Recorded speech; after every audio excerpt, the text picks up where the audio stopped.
Airport staff mistakenly turns away Princess Charlotte, leading to an unforgettable moment with King Charles. On a crisp winter morning, London Heathrow Airport buzzed with its usual rush. Travelers hurried through terminals, some glued to their phones, others dragging suitcases as they rushed to catch flights. Amid the crowd, a young girl stepped out of a sleek black SUV. Just 9 years old, Princess Charlotte of Wales looked effortlessly regal despite her casual attire, a navy blue jacket and white sneakers.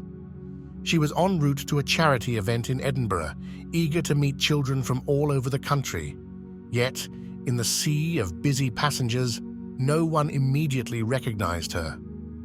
Would her royal status stand out here in the midst of everyday travelers? What happened next will leave you stunned. Her parents, Prince William and Kate Middleton, had always strived to give their children a sense of normalcy despite their royal heritage. But today, Charlotte was about to step into a world where that normalcy would be challenged in an unexpected way. An unexpected cold reception at the airport.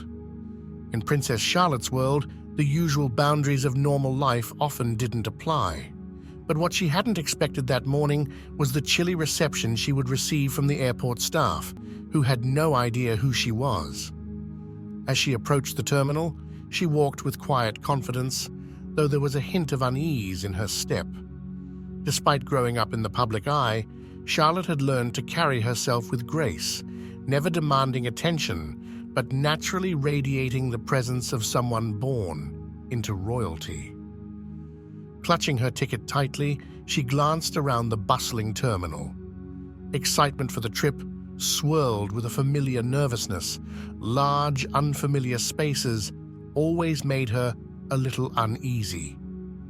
Finally, she reached the check-in counter where a young employee named Sarah had just started her shift. "Next, please," Sarah called, scanning the terminal for the next passenger. Charlotte stepped forward, offering a polite smile, her hands tucked into the pockets of her jacket. "Good morning," she greeted softly. "Morning," Sarah replied without looking up, her fingers tapping away at the computer. "How can I help you today?"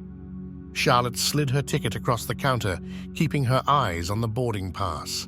Sarah picked it up absent-mindedly until she noticed the embossed royal crest at the top. She raised an eyebrow.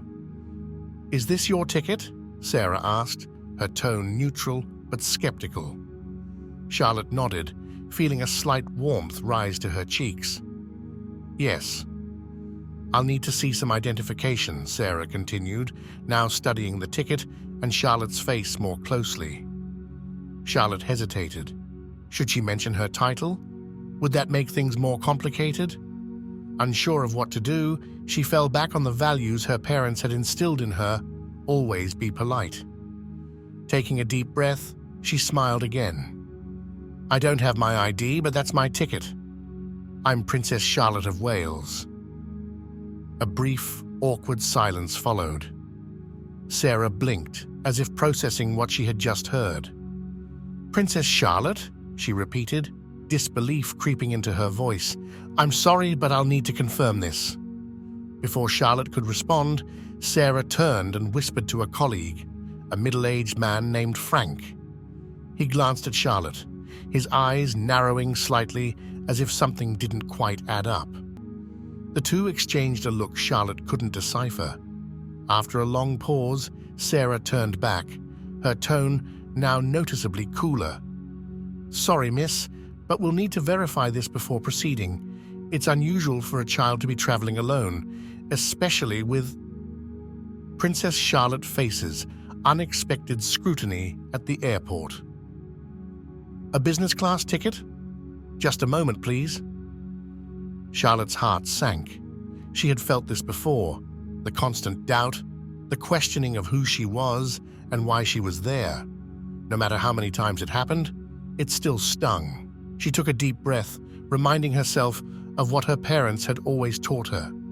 Stay calm, be patient, and handle difficult situations with grace.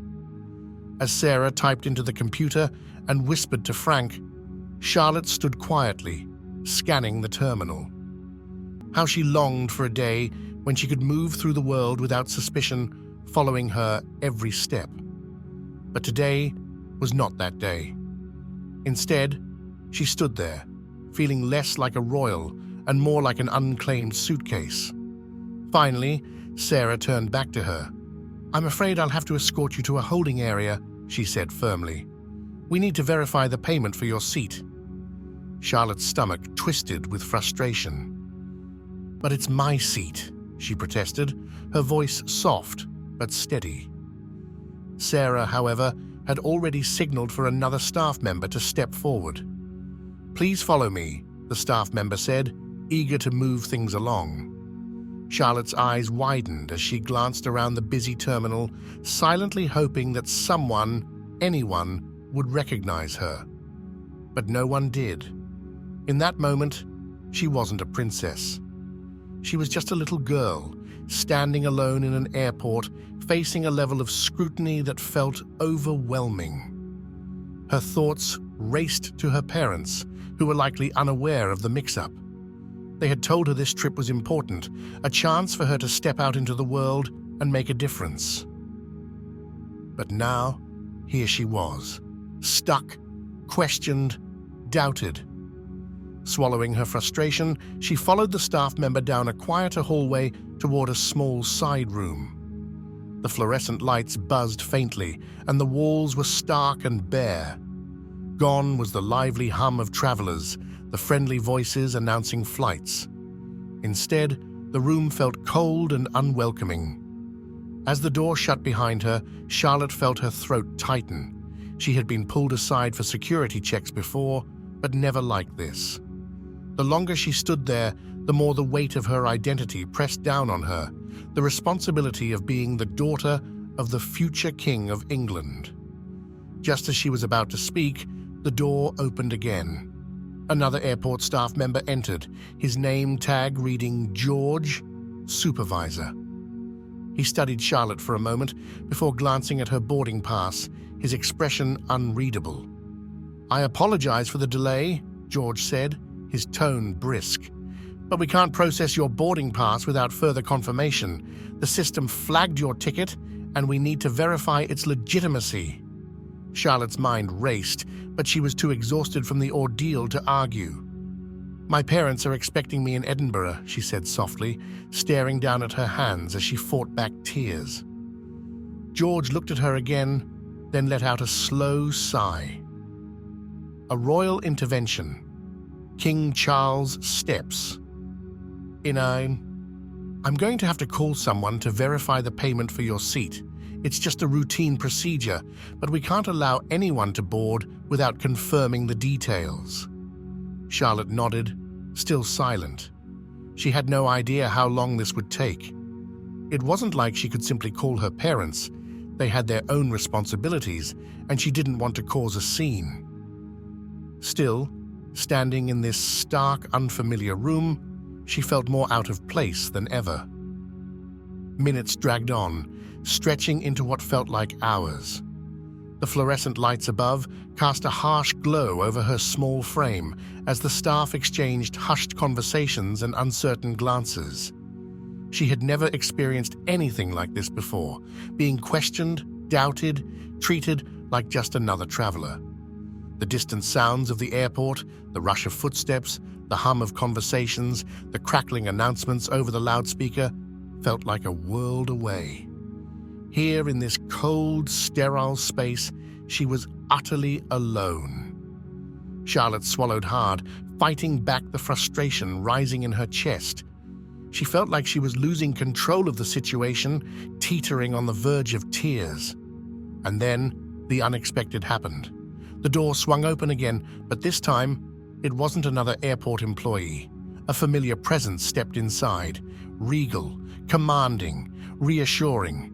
It was none other than King Charles III, her grandfather. The room fell into stunned silence. The air shifted as the weight of his presence settled over everyone. The staff, frozen in place, seemed to forget how to breathe. Charlotte's frustration melted into relief at the sight of him. She had no idea he would be at the airport today, but just seeing him there, his dignity, his quiet authority, changed everything. King Charles took one sweeping glance around the room, his eyes settling on Charlotte before shifting to the staff. His gaze was calm, yet piercing. "What seems to be the issue here?" he asked, his voice steady, carrying the unmistakable authority of a monarch. The staff scrambled, clearly rattled. Sarah, the young employee who had first questioned Charlotte, struggled to find her words. "Your Majesty, there's been a mix-up," she stammered. "We were just verifying the ticket. It's an unusual situation." King Charles raised an eyebrow. "Unusual?" His sharp gaze flickered to Charlotte, who instinctively straightened under his watch. "This is my granddaughter, Princess Charlotte," he stated firmly, "and I would suggest you treat her with the respect she is due." A thick, uncomfortable silence filled the room. The realization of their mistake dawned on the staff, their faces paling as they suddenly understood the gravity of the situation. The power dynamics had just shifted, and the entire room knew it. A lesson in identity. Princess Charlotte's unexpected encounter. The atmosphere in the room shifted entirely. The staff had not just questioned an ordinary traveler, they had unknowingly detained a member of the royal family. And now, standing before them, was King Charles III himself, demanding answers. Charlotte could feel the tension dissipate, but in its place came a new kind of pressure. She wasn't sure whether to feel relieved or embarrassed. On one hand, her grandfather had come to her rescue. On the other, the fact remained. She had been treated unfairly just moments before. "Your Majesty, we deeply apologize for the misunderstanding," Frank, the senior staff member, said, his head slightly bowed in deference. "We'll correct this immediately." "Indeed," King Charles responded, his tone firm, "and I trust this will not happen again." As if on cue, one of the employees hastily grabbed the phone and made the necessary calls to confirm Charlotte's ticket. Within moments, the issue was resolved. The supervisor, now visibly flustered, handed Charlotte her boarding pass with an apologetic expression. "Everything is in order now, Princess Charlotte. Please accept our sincerest apologies for the inconvenience." Charlotte gave a small nod, feeling the weight of the situation begin to lift. Her grandfather turned to her with a warm smile. "Are you all right, my dear?" "I'm fine now, Grandpa," she whispered, her voice soft but sincere. As she turned to head toward her gate, the staff, still in the presence of royalty, quietly retreated. They had made a mistake, and it was one they wouldn't soon forget. Charlotte couldn't help but wonder how they would reflect on this moment at the end of their shift. Would they laugh about it? Would they feel embarrassed? Either way, it was clear they hadn't expected this when they started their day. Walking beside her grandfather, Charlotte felt a swirl of emotions. She was still young, still learning about the world, especially the unique world of royalty. There was so much she had yet to experience, but moments like this reminded her that even royals weren't immune to everyday struggles. "What did you think of all this, Charlotte?" King Charles asked, breaking the silence. She thought for a moment before answering. "I think they just didn't recognize me," she said simply. "But I'm used to it." King Charles chuckled softly. "Yes, I suppose so," he mused. "But remember, just because people don't recognize you doesn't mean you're not important. You are, and you deserve respect, just like anyone else." Charlotte nodded thoughtfully. She had heard her parents say similar things many times, but coming from her grandfather, the words carried a different kind of weight. It was a reminder, not just of who she was, but of who she would one day become. As they approached the security checkpoint, a nearby officer immediately recognized King Charles. "Your Majesty," the officer said, with a respectful bow, "we apologize for the inconvenience, but we must ask you to go through the standard security procedures." The king nodded graciously. Of course, it's no trouble at all. As they moved through security, Charlotte couldn't help but notice the shift in how people looked at her. The skepticism was gone. The doubt had vanished. Instead, there was recognition, respect. For the first time that day, she felt truly seen. A lesson in identity, Princess Charlotte's unforgettable morning. The respect and recognition she now received had been sorely missing when she stood alone in that small holding room. The moment her grandfather arrived, everything changed. But despite the royal treatment, Charlotte couldn't shake a lingering question. Why hadn't the staff recognized her? She was the daughter of the Prince and Princess of Wales. Yet her appearance and the way she carried herself hadn't been enough to make an impression. It's strange, Charlotte mused aloud, curiosity lacing her voice. I didn't think anyone would treat me like that.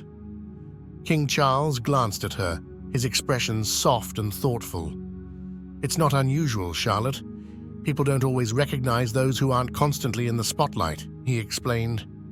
But you have something far more valuable, the ability to make a difference without needing attention. You'll come to understand this more as you grow. Charlotte smiled, comforted by her grandfather's words. For the first time that morning, she felt truly understood. As they made their way to the departure gate, her mind spun with the events of the day. This experience would no doubt become a memorable story to share with her friends back home. But more than that, it would be a lesson she carried for years to come, a reminder of the unique challenges that came with being royal.